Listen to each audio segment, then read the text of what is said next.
Hey guys, what we're going to do is I've got a rattlesnake here that a buddy got, and I'm actually going to clean it up and obviously take the guts out, but I'm going to go ahead and prepare the skin. The type of deal we're doing right now is it's not a soft tan, so what I'm going to use is borax, which again is that laundry care. I use it on dang near every skin I work on, but we're going to use that to dry it out. So it does dry it out, but it makes it really stiff. And so it's not going to be good for like a hat band or a wallet or boots or anything like that. It's just good for displaying on a piece of barnwood or something like that. So we'll do that. It's pretty simple. There's only a few things. So I got borax, I got some tacks. I've used nails before. Got a piece of wood. Usually a 1x6 will work just fine for a rattlesnake, but I don't have any on me. I'm using everything, or I've used everything I've got. And then a little hammer to pound in the little tacks I'm going to use, but you can use nails. Like before in the past, I've used these little white finished nails. Got a pair of scissors.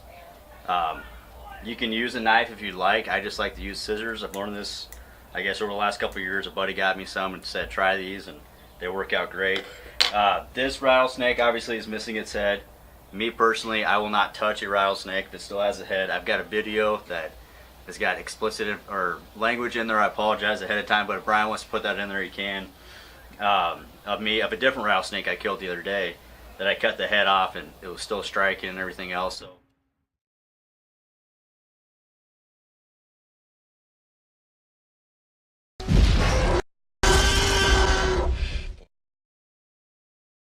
I personally don't want to work with the head.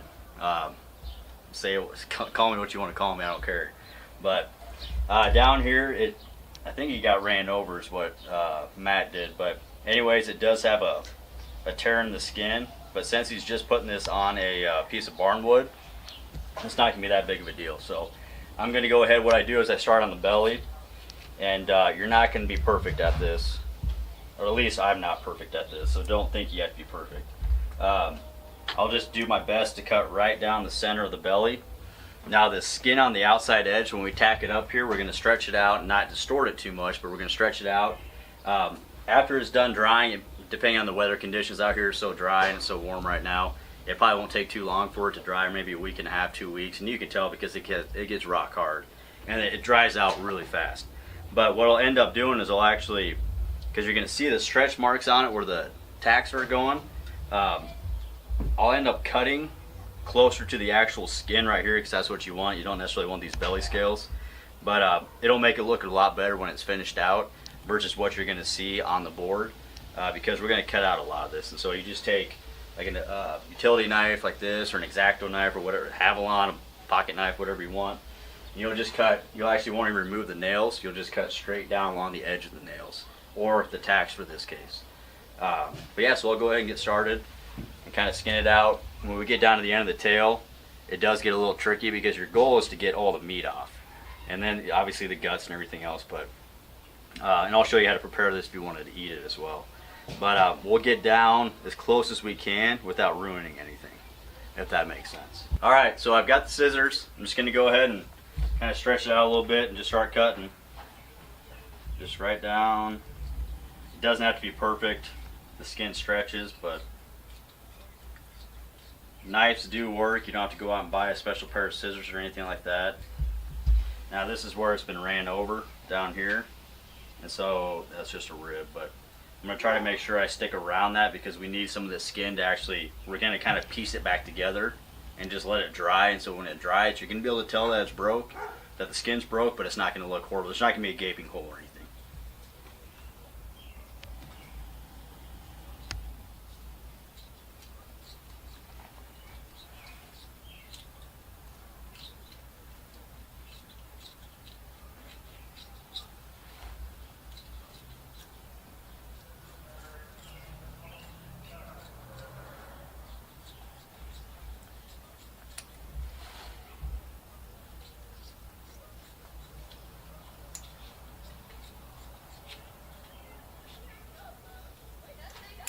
So you get down the butt. So this is where you got to get a little tricky too. Make sure we do it right without tearing the skin.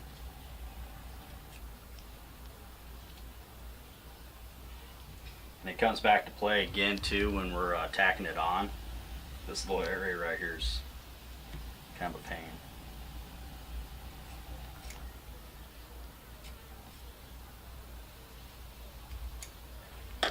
Okay, got that. Now, it's pretty simple. It actually skins really easy now. Just kind of fold it back.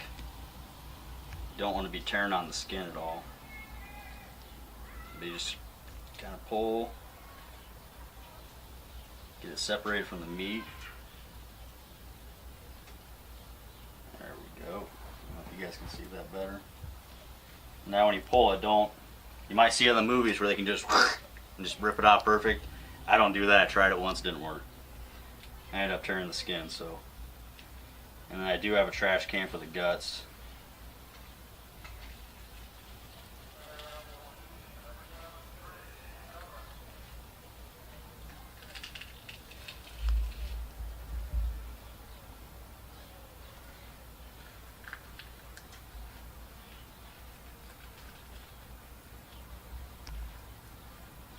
This is where that hole is, so now I want to be a little careful in there and not maybe pull as hard as I am.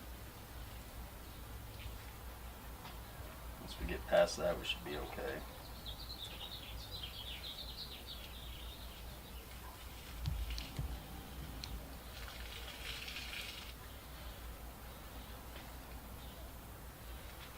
And the next thing we got to worry about is down here where their butt is, to make sure we don't tear it. So now I'm down there and I can feel it. So just to be careful, take the scissors, and there's just some connective tissue.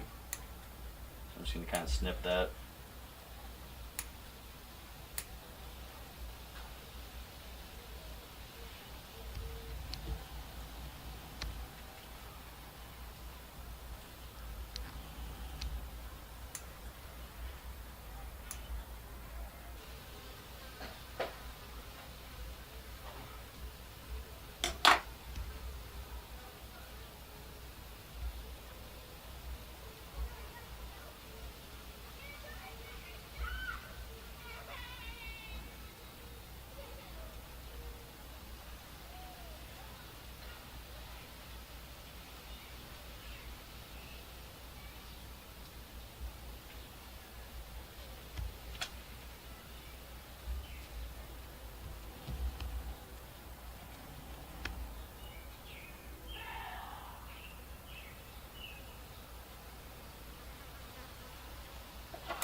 Okay, so Brian can zoom in here. You're going to have the brand new button for the year that's coming up right here. It's black. And so what we're going to do is we're going to take it down somewhat close to it, but not too close.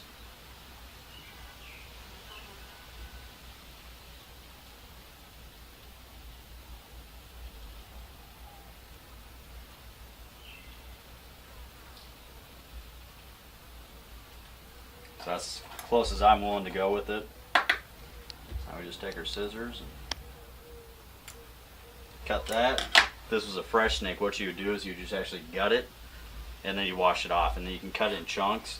The thing about eating rattlesnake is that you can see where the meat's at versus the ribs, and so all you have is just this little strip of meat, like a loin off a deer, just falling. That's really all the meat you got. To cook it, you can use it in soup, you can fry it, you can do whatever. I've had it a couple different ways. It does taste good. There's not a lot of meat, so when you're eating it, you're pretty much just saying, hey, I ate rattlesnake. That's about all I can really say. It's right. Like this whole thing wouldn't feed me, you know. Where was the green stuff? I didn't see that there. It's just visually. So like up here you can see how the meat's more clear and white. Yep. And then you get farther down here where the guts are. See how it's kind of green? Yep. And so that's kind of the same thing when we're skinning coyotes on the belly. They get green belly. Same story here. And the reason why is that the guy didn't want to eat this. You know, he just wants the skin. It was in a pasture full of cattle, so it's not good to have around for the calves right now. I mean, they can die. So yeah, so I'll go ahead. I don't know if we want to show up, but I can get it real quick. I just got a trash can right here. And then the meat you can either eat, discard, freeze for something else, and then we'll actually work on the skin here. And with all these flies around, I'll probably go pretty fast on the, yeah, you kind of see how wide it is, what it comes out to be. Jeez. And so what is that, 4 or 5 inches at least, probably 5. And so if you stretch out too much, it doesn't look as good, and so you don't want to overextend it, but you'll end up cutting after you're done, when you cut it off the board, right along this edge right here. Or you can cut closer here if you want, but for me, all I do is that. I don't worry about the belly scales.